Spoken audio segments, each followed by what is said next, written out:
อู้ไข่ปลายั่วน้ำแตกไปเลย ๆนะน้ำเขาสองเถื่อกินได้ตอนกินข้าว ใส่ปลาแดกมันพี่น้องกับสบายดีป้าลุงอะมานะแม่โอ้ป้าลุงบ่เห็นตะเฮงเราก็กินฮอดแล้วข้าวน้อยๆนะไปใส่นอแล้วว่าแหละสบายดีอีกเทื่อหนึ่งเด้อพี่น้องเด้อมื้อนี้สะโฮงกลับมาบ้าน หลังจากที่บ่ได้มาหลายมื้อเนาะฝนตกลิ้นเกือบทิศ2 ทิศเนาะมื้อนี้ก็สิมารีวิว อย่าไปใกล้มันสิมารีวิวปลาเนาะพี่น้องเนาะอ้ายเอามาแต่หนอง ลองโฮมปีหัวร้อยปั่นจะมาได้แบบนี้ลืมหูลืมตา โอ้โหผม อย่าไปใกล้มัน มันแหลกเลย เลี้ยงหน่อยมันดื้อคือยังนี่กระปานกระดาษตัวใหญ่เนาะประมาณ2 โลปลายเกือบ2 โลเลยนะหอนบ่2 โลปลายโล7 โล 8ผมบ่จักใหญ่เติบเนาะไอ้อ้วนสีอันเฮ็ดเป็นตอนเป็นสีจะเพิ่นสิเฮ็ดอันใดกินซอยจับเบิดปีปลากับซีดน่ะอันนี้เป็นเพิ่นสิแกงเพิ่นสิเฮ็ดอันนั้นเฮ็ดมกหน่อไม้มกหน่อไม้กับไผ่ไม้หมอนี่มกหน่อไม้ไผ่ไม้หมอ นำจุดนั้นต้มไว้แต่ผู้เจ้าบ่อยู่อันนี้ก็เป็นตำบักหุ่งตำบักหุ่งใส่อันบักถั่วน้อยอ้วนตำให้เสาหงนี่เนาะมานะ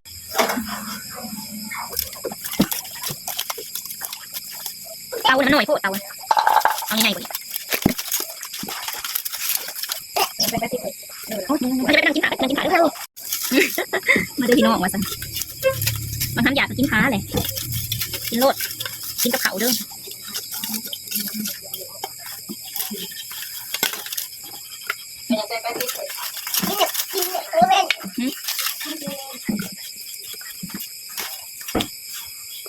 ทางนี้ก็คลายเลขเนาะพี่น้องเนาะ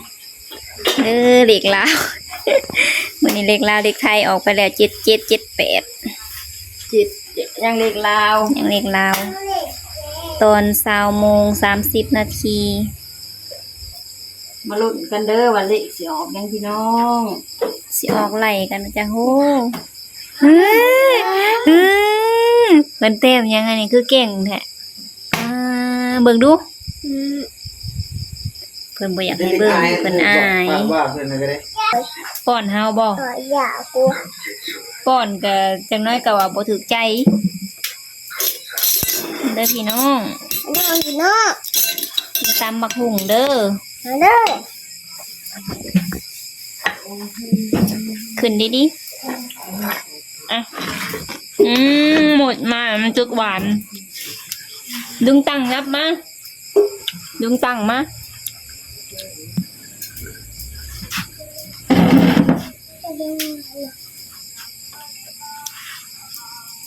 อ้วนไปนะแม่เฮ็ดซอยละคืนนะเด้อกินข้าวเด้อ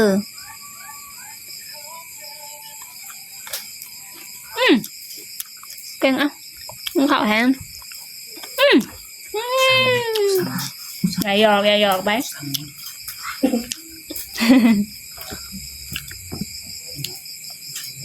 กินข้าวเด้อปลาลุงแซ่บๆเด้อก่อนนะก็ดูวันนี้จะคำอ่ะก็จะวันนี้ไหม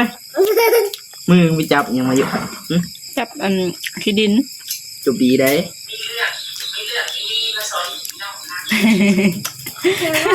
แซ่บบ่เค็มกี่มือ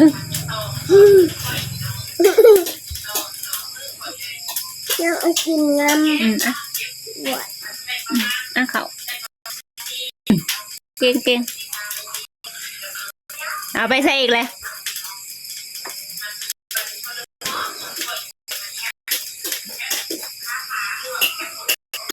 ก่อนนะกินเบิดในตีวะ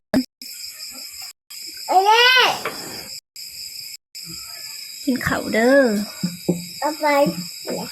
ใส่ลูกไม้ เราขี่รถ เพิ่นสิเอาหมอดูแลต้มนะ มันขี้มันนี่เอาไว้อยู่บ่บ่ เอาไว้แล้วเอ้ยแจ่วเด้ได้เอาใส่หมอนี่ก็ได้กินเอาตัวเดียวพอเลยเอาแต่เพิ่นว่าสนะเอาหมอไว้นั่นมัน เจ๊มากินน้ำขุ่นเด้อ บอกให้เอามีดเขาขัดมาเอ้าเนี่ยเอาเลยลองดูมันเขา กินแค่ แซ่บก็มันกินเขานั่นโอ้ยพี่น้องหมักเพชรเบิ้งเป็นไงมันกินเลยนะคันสับเพราะมันสิยากเนาะพี่น้องเนาะเอาข่าวให้น้องแน่เอาให้ละได้คำหนึ่งนะทำน้อยโคตรเขาอ่ำมันเป็นยังบ่เห็น เจ๊หลุดในที่กูเห็นนะ นั่นมันเห็นเนาะเราเห็นเป็นบ่อย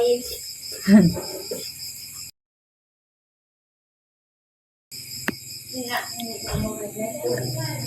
จะยกค่ะก็ทำมันจะบอกเราไว้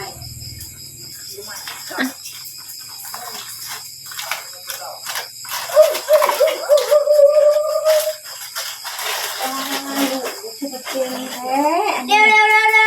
วข้าวมาลูกข้าวขนองเดี๋ยวโอ้ยทำชอบพี่ตาอันข้าวกันหอยลุงไทยจึงนำคือไปใช่นะกินโลกินข้าวเด้อไอเต้กินข้าวอ่ะ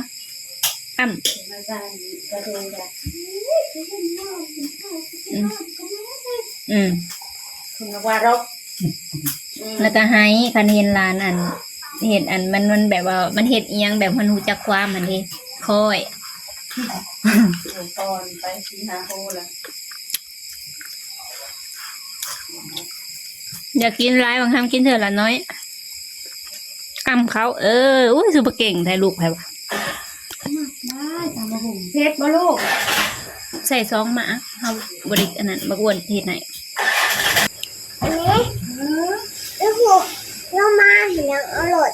ให้ลูกให้ หลดโดนนะ ให้ หลดเขาได้เลย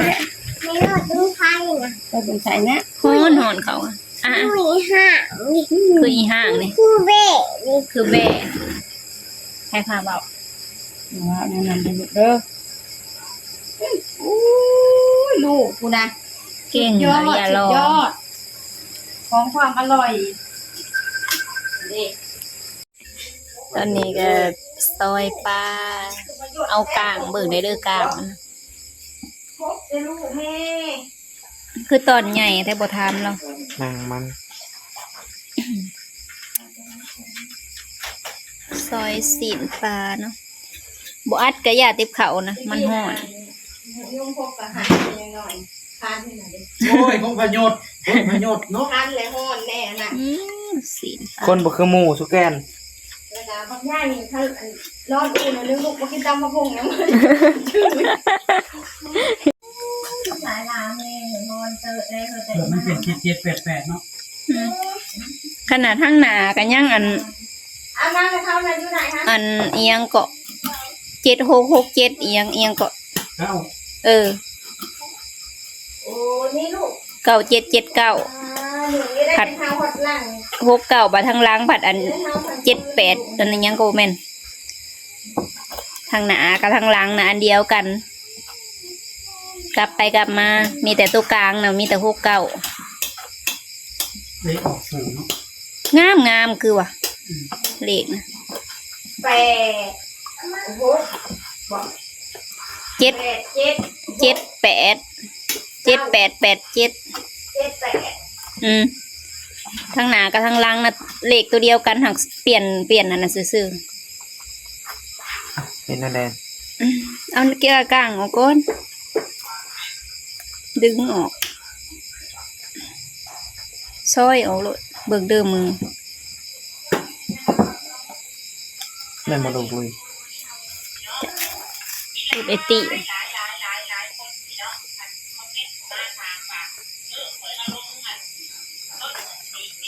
ขุดดงๆเลยหมอก็ได้ตัวนี้ก็กำลังสิลง ลายทั้งลายทั้งพวงถูก ต้ม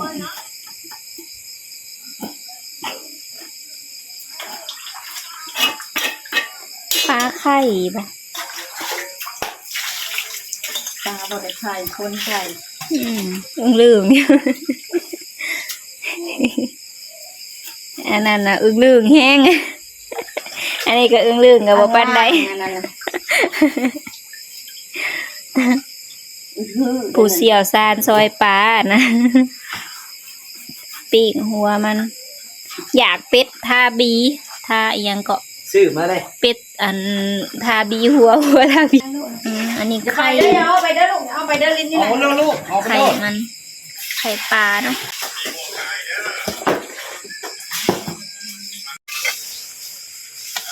เจ้าแก่นเพิ่นใส่หยังแน่แหละปลาต้ม มึงคือนักเลงแก่ส่งแก่แก่เงี้ยเหมือนกันเนอะมันแก่ทำมึงมาสักแก่ เอาหน้ามาลูก โอ้ยอย่าเที่ยว โอ้ไข่ปลายั่ว มันแล้วมันแตกไปบน ๆแกงได้เนาะไข่ปลาเนี่ย โอ้เหี่ยวอยู่ตรงไหนนี่เหี่ยวลงหินหน่อยนี่ เดี๋ยวอู้ว้าว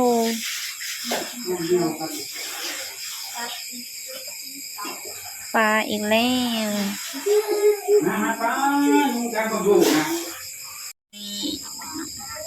เฮ้ยอยากกินปลาไม่ได้แล้ว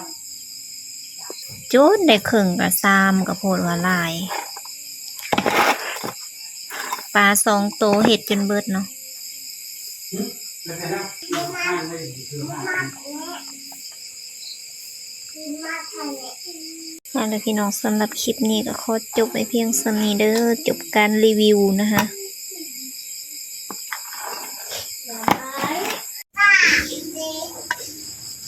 นาวใหญ่ ตามเด็ก นาวแก่ข้าว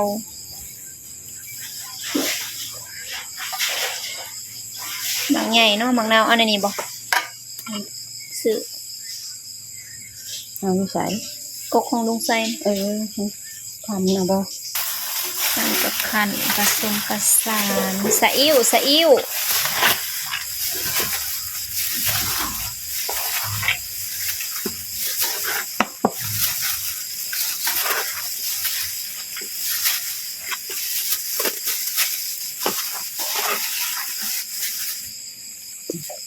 ใส่ผงนัว ใส่ลายแซ่บลาย ใส่ลายกับผมหล่นลาย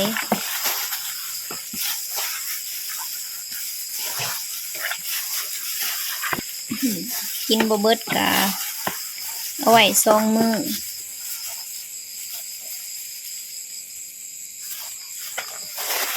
วันที่